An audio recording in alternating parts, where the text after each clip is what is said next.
বন্ধুরা দেখো জাস্ট অল্প কিছু সময়ের ভিতরে কিভাবে আমি এতগুলো টাকা উপার্জন করে ফেললাম। বন্ধুরা একদম সহজ, তোমরা পারবে। সেটার জন্য অবশ্যই তোমরা গুগল থেকে অনেক ভিডিও অ্যাপসটি প্রথমে ডাউনলোড করে ফেলবে। তারপর বন্ধুরা দেখো অ্যাপসটি ইনস্টল করো। ওপেন করার সাথে সাথে তোমরা এরকম একটা ইন্টারফেস দেখতে পারবে। এখান থেকে তুমি উপরে ডান পাশে রেজিস্ট্রেশন এখানে ক্লিক করবে। তারপর এখান থেকে বাই মেল অপশনে ক্লিক করে ফেলবে।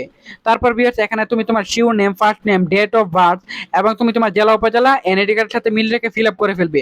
সো ভিউয়ার্স দেখো এখানে ফোন নাম্বার করে কিন্তু অবশ্যই একটা ফ্রেশ ফোন নাম্বার বসাবে, যে নাম্বারে আগে কখনো ওএনএসবিটি অ্যাকাউন্ট খোলা হয়নি। তা না হলে কিন্তু তোমাদেরকে কোম্পানি কখনোই বোনাস দিবে না। তারপর পাসওয়ার্ডের করে 8 অঙ্কের একটা পাসওয়ার্ড বসিয়ে দিবে। প্রোমো কোডের করে কিন্তু অবশ্যই তোমরা আমাদের স্পেশাল প্রোমো কোড NEW1000 এই প্রোমো কোডটি বসিয়ে দিবে। তারপর বন্ধুরা নিচের বক্সগুলোতে টিক মার্ক দিয়ে নিচে রেজিস্টার আইকনে ক্লিক করে ফেলবে। ভিউয়ার্স দেখো জাস্ট এখানে কিন্তু আমাদের অ্যাকাউন্ট সাথে সাথে খোলা হয়ে গেছে। এখন বন্ধুরা তোমরা তোমাদের টাকা ওঠানোর জন্য মেনু বাটনে ক্লিক করবে, সেটিং আইকনে ক্লিক করবে। তারপর বন্ধুরা দেখবে এখান থেকে 2 নাম্বার করে বন্ধুরা উইথড্র অপশন, সেখানে ক্লিক করবে। তারপর ভিউয়ার্স এখান থেকে বিভিন্ন মাধ্যমে তুমি টাকা উঠাতে পারবে। সো ভিউয়ার্স আমি এখান থেকে ফার্স্ট বিকাশ অপশনটি ক্লিক করব। এখান থেকে আমি আমার ইমেল অ্যাড্রেসটি দিব, ওয়ালেট অ্যাড্রেসটি দিব, মানে আমার বিকাশ নাম্বারটি। তারপর কনফার্মে ক্লিক করলে টাকা চলে আসবে।